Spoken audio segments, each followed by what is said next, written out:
TCR 100 में आप सभी का स्वागत है। मैं हूं आपके साथ सौम्या मिश्रा। आज हम चर्चा करेंगे चुनाव आयोग और सुप्रीम कोर्ट की उस बातचीत पर जो सुप्रीम कोर्ट में हुई है, मगर उसमें तो दो सवाल सुप्रीम कोर्ट द्वारा किए गए हैं। उन दो सवालों के जवाब के नाम पर अगले दिन इसी द्वारा यानी कि इलेक्शन कमीशन द्वारा एक डेटा दे दिया जाता है। डेटा में क्या होता है? डेटा में होता है कि हमने 1.5 करोड़ वोटर्स को वोटर लिस्ट से अलग कर दिया है, लेकिन 1.5 करोड़ को अलग तो कर दिया है मगर 2.5 करोड़ को ऐड कर दिया है। अब ये पूरा डेटा क्या है, किस तरीके से है और क्या बातचीत हुई थी, इस पूरे मुद्दे पे हम इस वीडियो में बातचीत करेंगे। सारी जानकारी के लिए वीडियो के अंत तक जरूर बने रहे हमारे साथ। दोस्तों, जनसत्ता की एक खबर है, जरा नजर डालिए। जहां पर लिखा गया है, चुनाव से पहले इसी ने वोटर लिस्ट से उड़ाए 1.5 करोड़ नाम। सुप्रीम कोर्ट में दिए लेटेस्ट ब्यौरा। सुप्रीम कोर्ट ने ये लेटेस्ट ब्यौरा दिया है। सुप्रीम कोर्ट में ये ब्यौरा जमा किया गया था इलेक्शन कमीशन द्वारा, और इससे पहले 2 बार सुप्रीम कोर्ट इलेक्शन कमीशन को फटकार लगा चुकी है। एक बार फटकार लगाई थी जब चुनाव आयोग की नियुक्ति को लेकर के हुआ था कि उसमें सीजीआई को हटा दिया गया था। तो किस तरीके से आप नियुक्ति कर रहे हैं, क्योंकि नियुक्ति जब ऐसे होगी तो ऑब्वियस सी बात है कि जो सरकार में लोग बैठे हुए हैं वो चुन रहे हैं, तो आपको उनके प्रेशर में काम कर रहे हैं। फेयर डिसीजन तो कभी आएगा ही नहीं, बायस्ड आएगा जब भी आएगा। दूसरी फटकार तब लगाई गई थी जब छत्तीसगढ़ से वो सीसीटीवी फुटेज सामने आई थी, जिसमें साफ तौर पर नजर आ रहा था कि किस तरीके से इलेक्शन कमिश्नर जो था, जो वो वोट्स को खराब कर रहा था। जब वो तस्वीर सामने आई थी, उसके बाद बड़ी फटकार लगाते हुए सुप्रीम कोर्ट ने कहा था कि क्या इस तरीके से आप जीतते हैं? क्या ये लोकतंत्र की हत्या नहीं है? और बड़ी अहम टिप्पणी करते हुए उन्होंने कहा था कि इस पर रिपोर्ट पेश की जाए।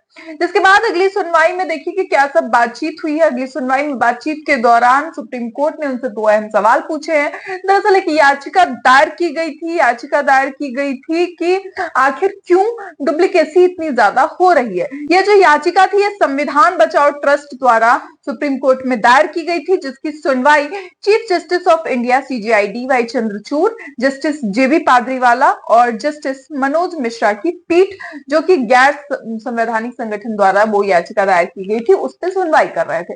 सुनवाई के दौरान उन्होंने सवाल किया कि आखिर आपको बताना चाहिए कि आखिर किस तरीके से आप ये सारी चीजें करते हैं, किस तरीके से आप पता लगाते हैं जो 1.5 करोड़ आपने वोटर्स हटा दिए, जिसमें आप कह रहे हैं कि वो लोग हैं जो मृत है, या तो वो लोग हैं जिन्होंने नागरिकता छोड़ दी है, या तो वो लोग हैं जो दूसरी जगह से वोट देते हैं। किस तरीके से आप ये सारी चीजें एनालाइज करते हैं, कैसे डेटा हमें देते हैं, और क्यों इस बात का डेटा नहीं दिया जाता कि आखिर कितने ज्यादा लोग जो हैं, इतने ज्यादा लोग जो हैं वो डुप्लीकेसी के क्यों, जो मतलब डुप्लीकेट वोट्स के क्यों नहीं कोई कॉलम बनाया गया है, क्यों नहीं उस पे आप कोई क्लैरिफिकेशन देते हैं।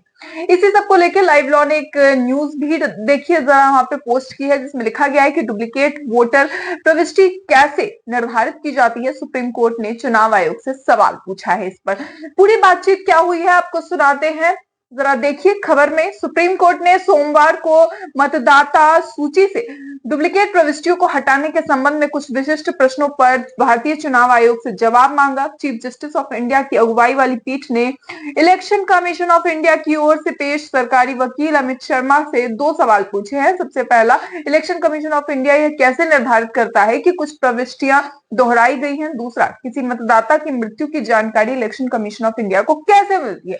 ये 2 अहम सवाल जो है वो कोर्ट द्वारा पूछे गए हैं।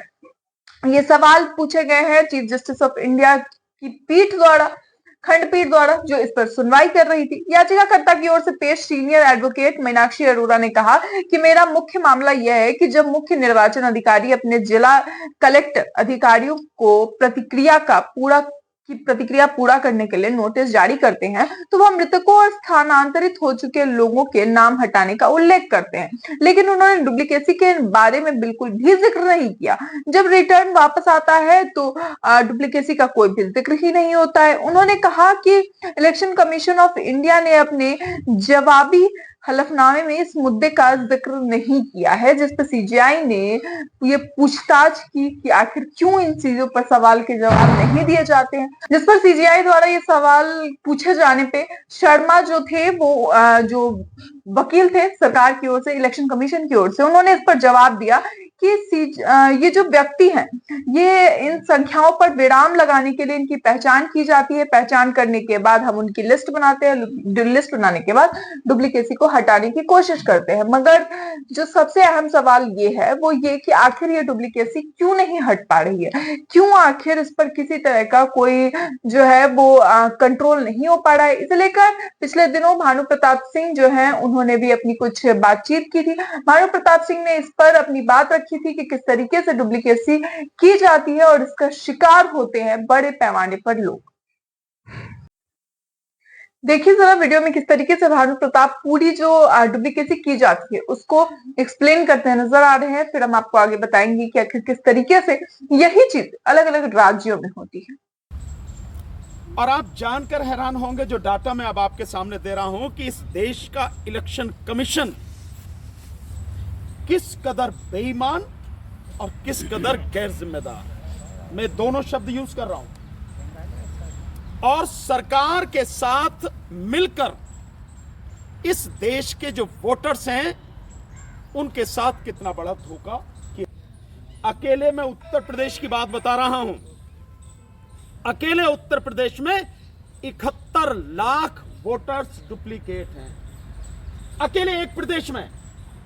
और बाकी 28 राज्यों और 8 केंद्र शासित प्रदेशों में आप इसी से अंदाजा लगा सकते हैं कि कितने वोटर्स डुप्लीकेट हैं। यह मामला सुप्रीम कोर्ट में था। तो दोस्तों देखा आपने, इसी तरीके से अलग अलग राज्यों में डुप्लीकेसी होती है। हालांकि ये तो डेटा सिर्फ आपको भानु प्रताप जी ने यूपी का बताया कि 17 लाख से ज्यादा डुप्लीकेसी होती है। ये लोग क्या होता है कि एक जगह पे चुनाव में वोट देते हैं, उसके बाद दूसरी जगह पे भी दे देते हैं, तीसरी जगह जाते हैं वहां भी दे देते हैं, और इसी तरीके से इनके काफी वोट्स हो जाते हैं। और ऐसे हजारों सैकड़ों की संख्या में नहीं बल्कि लाखों की संख्या में होते हैं। और ऐसे में चुनाव जो होते हैं वो सही तरीके से नहीं हो पाते हैं। चुनाव में सही वोटिंग नहीं हो पाती है, जिसके बाद रिजल्ट्स लोगों को सेटिस्फाई नहीं होते, क्योंकि उन्हें लगता है कि हमने तो बड़ी संख्या में किसी और को चुनाव में वोट दिया था लेकिन कोई और जीत रहा है। और ऐसे में 5-6 हजार के वोटों के अंतराल पर सरकारें बदल जाती है। और बताइए जब लाखों की संख्या में वोट होंगे तो कितनी बड़ी धांधली होती है चुनाव के दौरान। इसी सब मुद्दों को लेकर अब सवाल ये उठता है कि आखिर इस पर रोक कैसे लगेगी। और सुप्रीम कोर्ट जब ये सवाल कर रहा है चुनाव आयोग से, तो चुनाव आयोग से टालने की कोशिश कर रहा है। हालांकि सुप्रीम कोर्ट ने साफ तौर पर इस बार खुलकर कह दिया है कि हमें जवाब चाहिए, रिपोर्ट चाहिए। आपको क्या लगता है सुप्रीम कोर्ट के इन दोनों सवालों पर आपकी क्या राय है? अपनी राय कमेंट बॉक्स में जरूर बताएं। ऐसी और खबरों के लिए देखते रहिए पीसीआर 100।